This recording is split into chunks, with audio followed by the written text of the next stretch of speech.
Welcome back to The Explainer. So today, we're doing something a little different.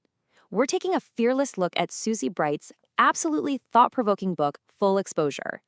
Now, right off the bat, this is definitely not your typical clinical manual. Actually, scratch that. It's a deep dive into how human desire literally shapes everything we do. We're talking our confidence, our daily lives, and the very core of our creative energy. Here is the roadmap for today. We're going to start by looking at sex as pure creativity, then we'll decode the language of sex.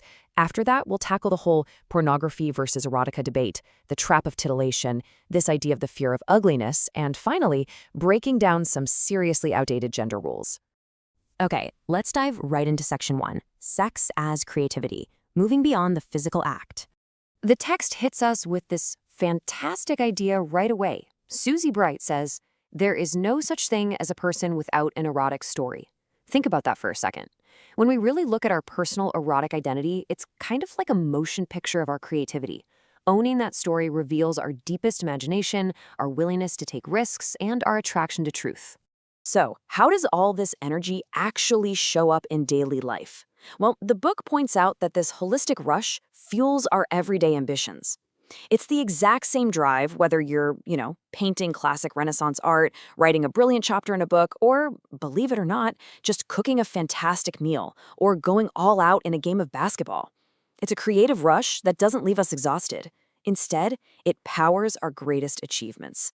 Moving on to section 2, the language of sex, silenced and segregated. If we have all this creative energy, why is it so hard to just talk about it? The author argues we're basically forced to stuff our words into 3 very rigid boxes. First up, you've got medicalized. Clinical, cold, kind of makes intimacy sound like a trip to the doctor's office, right? Then you have hostile. Those 4-letter words society mainly uses as insults or in anger. And finally, romanticized, which the text calls pure euphemistic treacle. We're totally missing a comfortable, nuanced middle ground.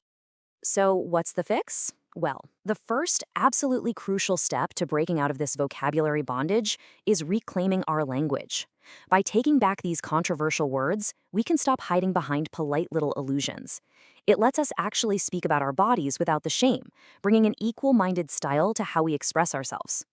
Which brings us to section 3, pornography versus erotica, a completely false binary.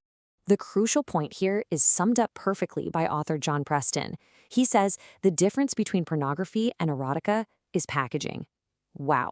The text points out that this whole divide isn't even about the actual explicitness of the material. No, it's almost entirely based on class, aesthetics, and deep-seated gender prejudices. Just think about how we use these labels in the real world.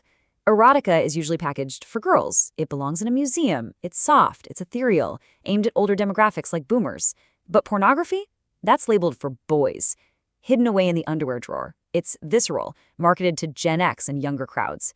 These aren't actual objective categories. They're basically just elite disclaimers we use to judge what other people like. It's all about status. All right, that leads us perfectly into section 4, the titillation trap and the very real price of teasing. It is actually super fascinating to look at the root of this word. Titillation comes from the Latin word titillare, which literally means to tickle or tease.